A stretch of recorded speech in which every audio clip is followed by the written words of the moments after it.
Buenos días, chicos. Estamos en la materia de estructuras socioeconómicas.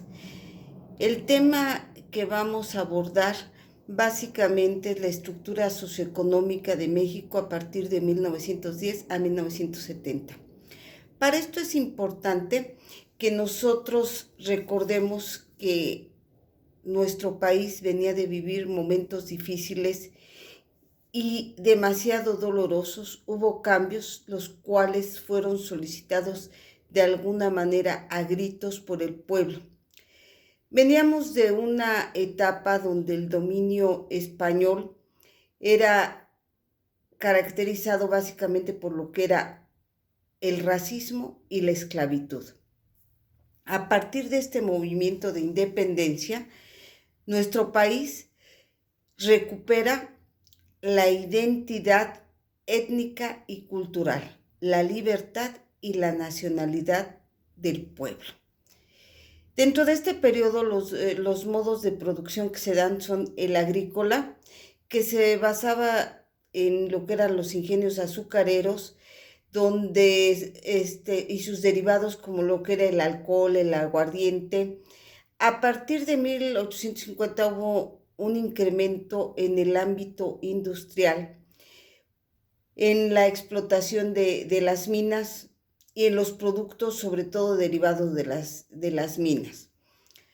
A finales de la época colonial, habría tres tipos de explotación. La hacienda, en donde se expropiaba a las comunidades indígenas sus terrenos, la comunidad indígena y lo que era la pequeña propiedad.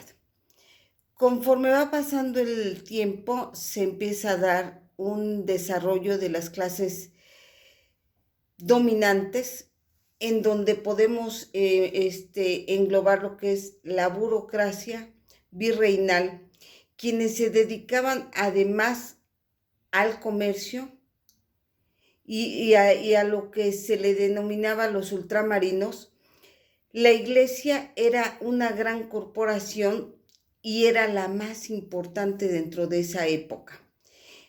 Y lo que eran los dueños de las minas y las fábricas, es decir, los que se dedicaban a la manufactura.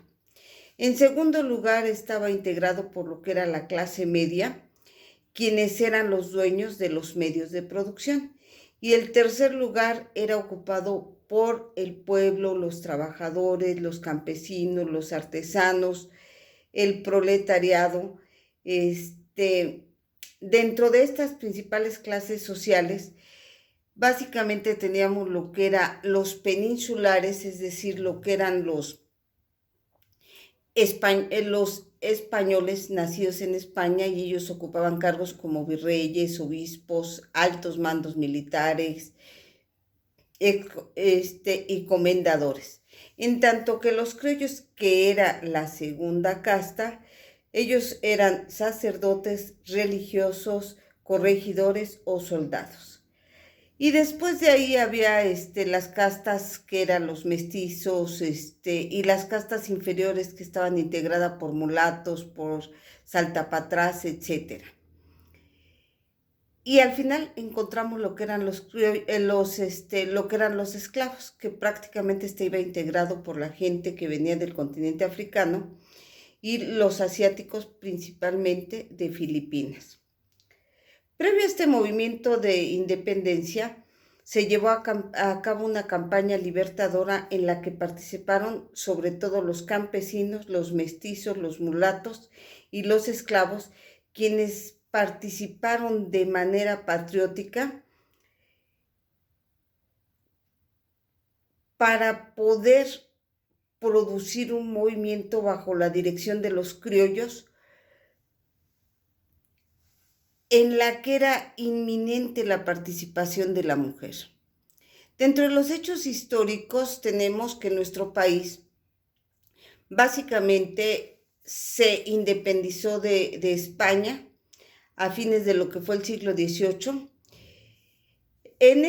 Había una estructura social y política dentro de lo que era la colonia, Posteriormente, una vez que se dé el movimiento de independencia, que da inicio con lo que fue el Grito de Dolores, después la segunda etapa que fue a cargo de José María Morelos y Pavón, la tercera etapa que se considera a partir del fallecimiento de Morelos, y lo que es la cuarta etapa que es a partir del 24 al 27 de septiembre de 1821, cuando es la entrada triunfante del ejército trigarante.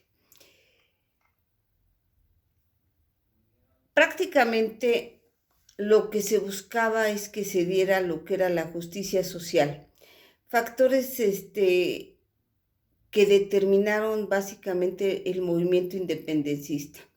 Nuestro país se convierte posteriormente, una vez terminado el movimiento de independencia, en una monarquía donde queda a cargo de Agustín de Iturbide. Se dan los primeros enfrentamientos entre republicanos y monarquistas. Posteriormente entran lo que son los criollos y peninsulares, donde ellos lo que hacían era exigir que de alguna manera debía haber una igualdad de derechos entre la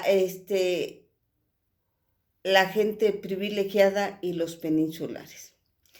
Se cambia de nombre a nuestro país de la Nueva España a lo que es el primer imperio mexicano. En ese tiempo había una escasez considerable de herramientas, de materia prima, por lo que las industrias se vieron en la necesidad de dejar de producir.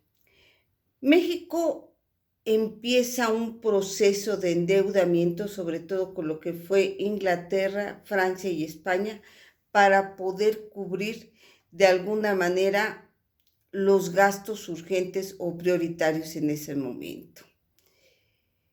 Dentro de lo que es los antecedentes de la revolución básicamente viene a ser un cambio social, económico de la sociedad, y esto sacude totalmente a lo que es el Estado.